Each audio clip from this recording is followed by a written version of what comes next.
Hi, I'm Dr. Stephanie O'Leary, author of Parenting in the Real World, and you are clearly interested in being an awesome parent because you're taking a few minutes out of your day to find out what the single most powerful parenting tool is. And I'm going to give it to you right out of the gate so that you can collect all the information possible in the next few minutes and start using this tool to your advantage today.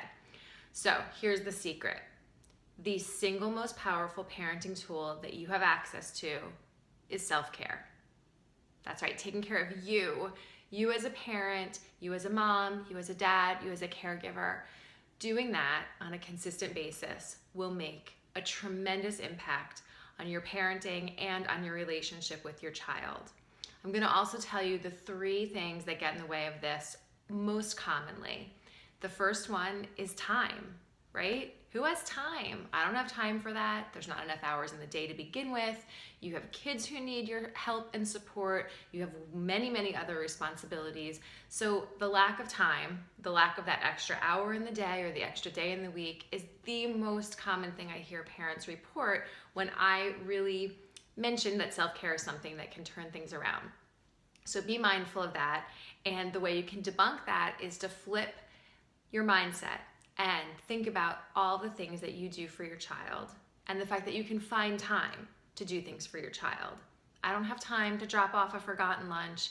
I don't have time to do an extra load of laundry. I don't have time to make breakfast again when it burned or fell on the floor or the dog ate it. But somehow we figure that out, right?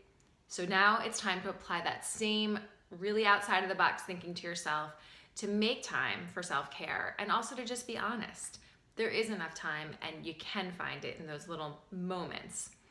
The second most common thing that parents will say is a barrier to self-care is money. And this is really something that you have to be realistic about. But at the same time, you have to be realistic about what self-care is. Self-care doesn't mean you have to take a 2-day spa vacation. And self-care doesn't mean a shopping trip or something that's a huge splurge.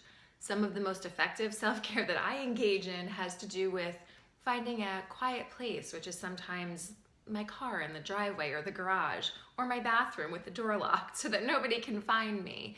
To just take 5 or 10 minutes to listen to a song I want to hear, to take a bath, or to just sit down for a minute and collect my thoughts. None of that costs money, so you can really make self-care happen on whatever budget you have. So those are 2 really common things that get in the way for parents and that I wanted to fill you in on so that they don't get in the way for you. But I'm going to be honest with you. The third most powerful barrier to parents really buying into self-care is guilt. Guilt. Sometimes it feels really self-indulgent to do something for just you. And sometimes it's hard for it not to feel like you're abandoning your child or neglecting your child. And that's something we really need to have a conversation about, because if you are stealing away for that 5 or 10 minutes, or let's say you're super lucky and you get an hour or a half a day or a weekend even, if during that time you're beating yourself up and there's that little voice in your head that's saying, you're not doing a good job, you're a bad mom, you're a bad dad, yeah, that guilty voice, that sabotages all of your efforts. And then what happens is you're gonna come back to your parenting role after that time you took, and it's not going to have helped at all, right? Because guilt is going to deplete you and it's going to sabotage your self-care efforts. So that's probably the thing that you need to keep in mind when you're trying to practice self-care. You need to give yourself permission wholeheartedly, unapologetically, to take care of yourself so you can take really good care of your kids. So those are the 3 things you need to be on the lookout for when you're trying to use this tool of self-care. Remember, you can find the time. Remember, money doesn't have to be an issue because self-care doesn't have to cost anything. And remember, you give yourself permission to do it. Your kids are really counting on you to take good care of yourself, so it isn't neglect or abandonment, and it isn't self-indulgent. It's like oxygen, it's air, it's like breathing. It's not something that you should feel guilty about. So hopefully you can start using these skills ASAP to make self-care a priority for you. You're gonna notice that you're gonna be less stressed. You're gonna make better parenting choices without even really trying, and your kids will feel the impact of this. It's gonna trickle down in a really positive way. If you do want some more help, Chapter 7 of Parenting in the Real World is all about self-care.